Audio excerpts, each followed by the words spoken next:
Welcome back. This is another video just about this time we're going to adjust the different colors that appear in our code, as well as being able to duplicate our codes as we go. So I have here the code from the last time, and I'll have links to all of these codes so you can pull them up and do some of this stuff later on as you want. But I have the same code from before. I have two different rectangles on the screen, but by default they both appear as white. I also have the background of our canvas set to the default kind of light gray color here.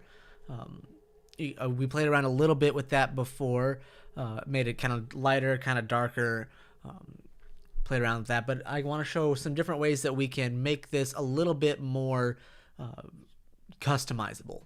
But the very first thing I want to do before that is something called duplicating the code. So the first thing I'm going to do is save the code just to make sure that any changes are saved. And then if I click on File and Duplicate, you'll notice a few things happened. The first is that the code stopped running, and now it says intro/canvas lesson copy. So what we've done is now essentially copied all of the text that was in this window and created a new sketch file with that. If we had changes to stuff in here in these other files, they would also be copied. We don't, but basically it essentially just copies your current project and makes a new version. So if I go to my sketches, you can see we have intro canvas lesson here and then intro canvas lesson copy as two different files. So now you can go and edit this one without adjusting things in that one. So if I go back here, we can just rename this. I'll say duplicating and basic color. All right, so this is now an entirely separate file. So if I go back to my sketches, you can see that these are now two different files completely from each other. So changes I make in this one will not affect changes I make in here. So this is very good for a lot of people. You can share your code in P5 with other people, and they can make their own copies and make edits that way. So if I was to pull up someone else's code, I could see it here. I could do things, but I wouldn't be able to adjust any edits to it because it is their code. Okay? So by duplicating it, it essentially makes a copy of that code and saves it to your account. And from that copy, then you can make all of the changes that you need. So some assignments for this course will be set up that way, where you get a starting code and have to copy it, make changes, turn them into your teacher, things like that. You can also do that if anyone makes something and wants to share it. You can find it on P5 if it's there, copy it, and then you have your own version to do things with. All right, so that's just how you can duplicate stuff. It's just file, duplicate, it makes all the things there. Once you duplicate it, though, you do want to make sure to save the new version just to make sure that that duplication is saved and you don't accidentally lose it. So if I run this, you'll notice it's exactly the same as before. So that's how you go and duplicate things. All right, so that's a very easy but very powerful way to get stuff done in this project. What else can you do? So we wanted to mention colors and things like that. So I played a little bit around with some of the default color in the background function here. Again, I think I set it to 100 in the last video to make it this dark gray. I could set it to 255 to make it the pure white. That's kind of the default for the shapes. I could set it to 0 to make it completely black. There's different options. I'm going to put it back at 220 just because that's the default value, and we have that there. That's great, but if you've ever been on any kind of website in the past 20 years, you'll notice that there are more colors than just black and white. And there's a ton of different ways to represent these colors. I'm going to start off with the kind of easiest and simplest way to set that up, and that is with what is called a string. All right, so a string is a set of characters in code that you're wanting to represent just as this set of characters, not as as separate values. You want it to be kind of one unique thing that gets passed on as a single entity. Now that might be a little confusing at first. Let me just type it out here. So I'm going to type 1 in the background.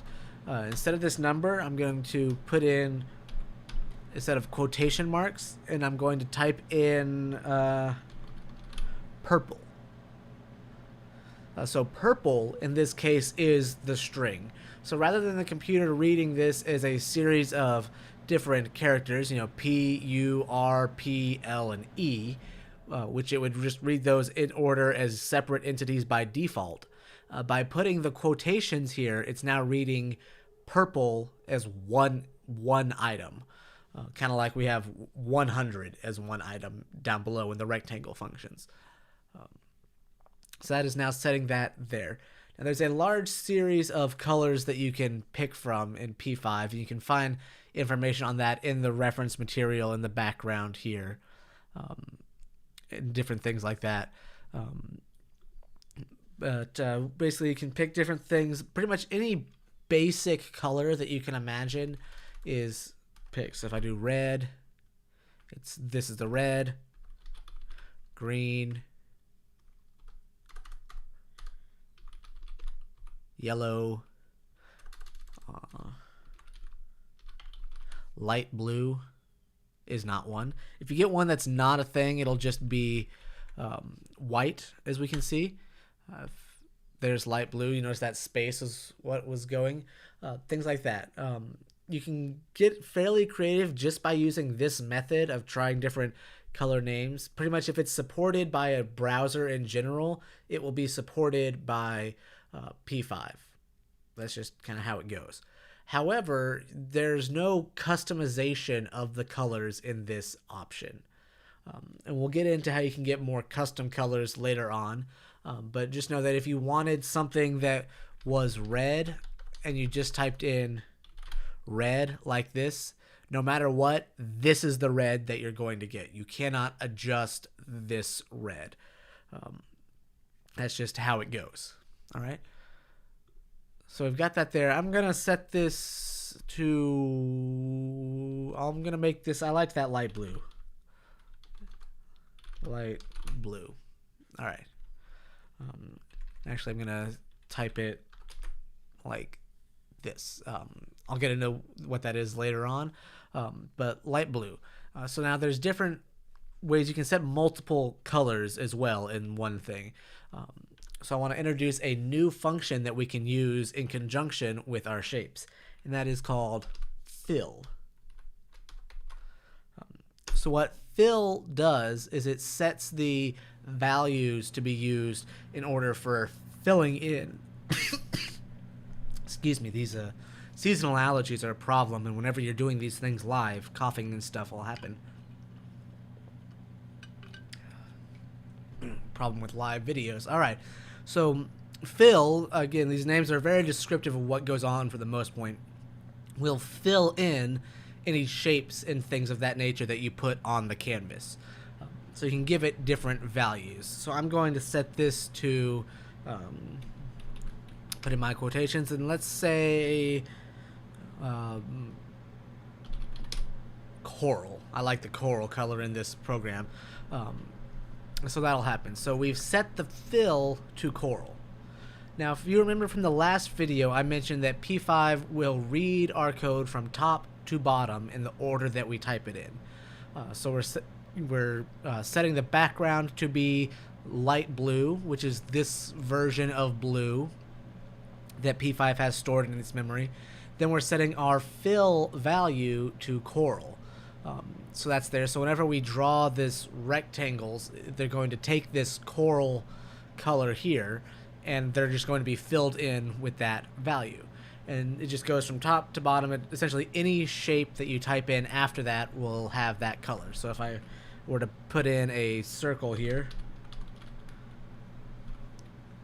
we haven't talked about circles yet, but if I went, let's make it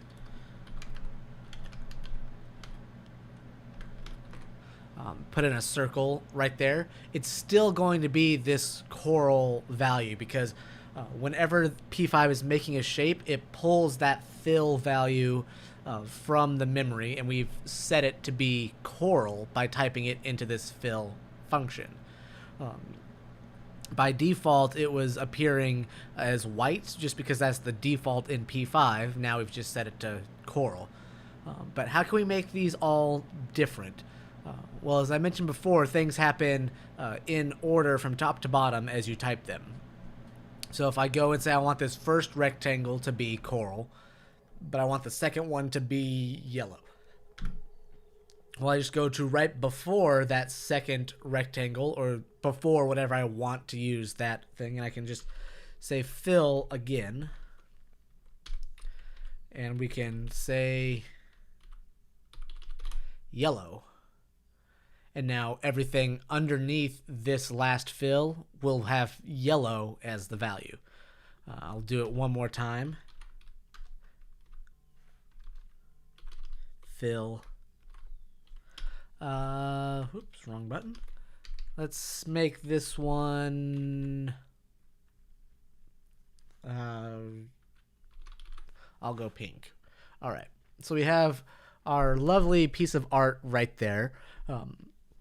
So what's happening is the computer, when it runs this code, it's going to start by saying, okay, the setup of this, we're just going to make a canvas that is 400 pixels by 400 pixels. That's going to happen one time because you don't need more than one canvas. There we go. And then it's going to start repeating this draw function over and over again. So the very first thing it's going to do is set the background to light blue. Then it's going to set the fill value to coral, draw this first rectangle. Then it's going to set the fill value to yellow. Since it's already drawn this first rectangle, it's not going to change the fill value of something that's already drawn. So now this is updated to yellow. It's going to draw another rectangle. But since this value has now changed from coral to yellow, it's going to draw this one and make it yellow. Then we're going to update the value again. And again, because this second rectangle was already drawn, nothing's going to change there. And then we're going to just draw this circle or ellipse and make it pink. And then everything repeats. So all of this will get covered up by a new light blue background. We're going to set this value back to coral, draw the rectangle, set it to yellow, draw the rectangle, set it to pink, draw the circle, repeat.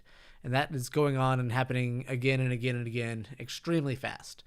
So it's happening so fast that you can't see it getting covered up again, which is good because that would be extremely annoying to watch.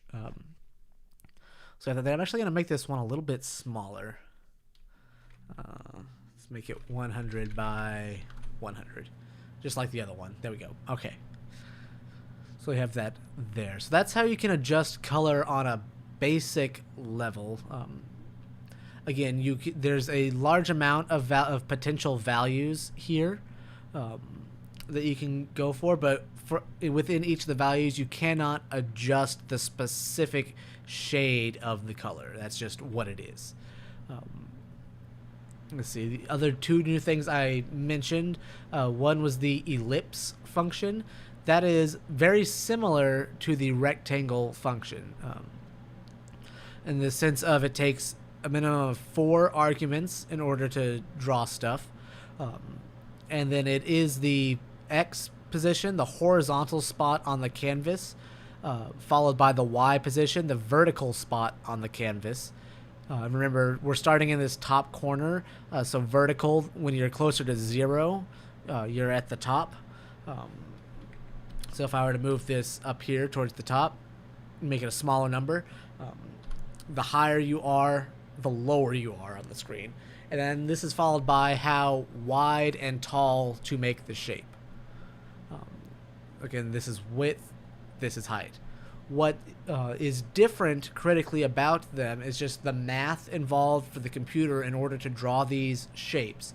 The rectangles start in the top left corner. That's what these first two numbers are saying. This is the pixel location on the canvas. And then how wide and tall from this point to draw the shape. So these are both 100 over and then 100 down. I guess you could technically use a negative number. I never do, but that's essentially how that works. In the ellipse, the point that it's drawing it from is the center of the ellipse. So if you notice, it's the middle of the circle. In this case, it is 300 pixels from this left border of the canvas, 100 down, and then the whole thing is 50 pixels across, 50 pixels tall. So we have that there. Technically, if you do want a perfect circle, you don't need this last argument. It'll P5 will automatically assume that you wanted a circle, but you can have ovals and things by adjusting these values. So if they're unequal, you can say make it 50 across but 100 tall, and that's how you can draw ovals that way. So we have that there. I'm going to put it back to 50 for now. But again, that's kind of the difference between rectangles and ellipses. It's still the the horizontal position, the vertical position, the width, and the height. It's just that rectangles are drawn, again, from this top left corner, whereas ellipses are drawn from the center point. All right, so we have that there. The only other new thing I believe I introduced at this point was that I typed in this light blue. I changed it so it had a capital letter. You notice it did work with a lowercase. We still get the light blue. However, this is kind of the coding standard way to do things. This is what's called camelcase, because we start with the lowercase letter, and then you get the uppercase for every word after it. So you have create canvas. It has a kind of like a hump, like a camel, in the middle of the word. And this is a way to identify things that are they have to be one unit. So we had the space here, if you remember, it didn't work. The computer will read that it has to be one collection of values, and that's just how we can read them and say, oh, these are multiple words making up one thing, like this in this case. So it's light blue, but the computer is reading it as one entity of light blue. So we have that there, and that's just essentially so we can tell what these are, but also it helps with the computer, because as far as the computer is concerned, this and this are two different characters. And yes, we're getting an error right now because I shouldn't have typed those there, but the lowercase and capital can't talk letters are just different values for the computer. So that could, or I should say that will come back later on. But I just wanted to introduce this idea of when we type things out that are multiple words and they need to be condensed into one thing, it is the standard practice when coding to use this kind of structure of, starts with, everything lowercase, and then starting in the second word, every new word is capitalized, just like there. So we have create canvas as a function name. We have the second C capitalized.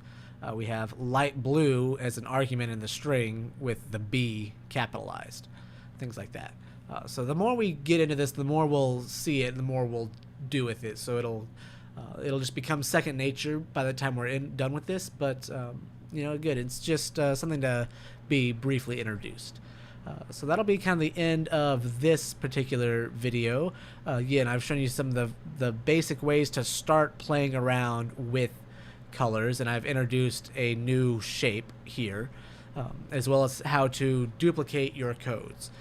So if you're kind of going through with this on your own, with your own P5 editor, I definitely want you to experiment, see what things are colors, what things aren't. Adjust the values, get different colors for your shapes. Try moving around the shapes a little bit more now that we have a new one, and adjusting those parameters. Just seeing what you like. Later on, we'll get into more advanced ways to get colors and set your own custom hues of colors. But for now, we're just going to start with this kind of basic introductory method of doing that.